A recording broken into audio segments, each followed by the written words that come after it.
President Donald Trump expressed optimism about the future relationship between the United States and China, the two largest economies in the world. He stated that they are going to have a great relationship, despite suggesting that he possesses incredible cards that could potentially destroy China if he chose to use them. Trump emphasized, "We have much bigger and better cards than they do," during a meeting in the Oval Office with South Korean President Lee Jae-myung. He clarified that while China has some advantages, the U.S. holds significant leverage. However, he assured that he has no intention of using these advantages to harm China. The specifics of Trump's cards were not immediately clear, leaving room for speculation whether he referred to economic leverage, political influence, or other factors.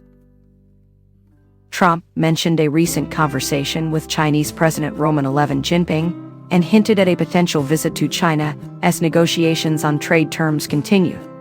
He said, "At some point, probably during this year or shortly thereafter, we'll go to China," noting that Xi had extended an invitation. On August 12, Washington and Beijing agreed to extend their trade truce for another 90 days, allowing more time for negotiators to reach an agreement. Trump has raised tariffs on all Chinese goods several times this year, with the highest duty reaching 145% in April. Currently, the U.S. levy on most Chinese imports stands at 30%, while China has imposed a 10% duty on U.S. imports. In July, Treasury Secretary Scott Bessent identified China's support for sanctioned oil as a central issue in recent trade talks held in Sweden. Bessent previously led negotiations with China in Geneva in May and later in London in June. The U.S. has long criticized Iran and Russia for using funds from oil exports to finance terrorism and other destabilizing activities globally.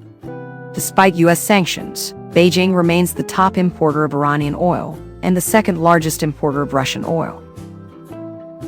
In addition to addressing Russian and Iranian oil imports, Bessent stated that the U.S. aims to reduce China's dominance as the world's manufacturing powerhouse.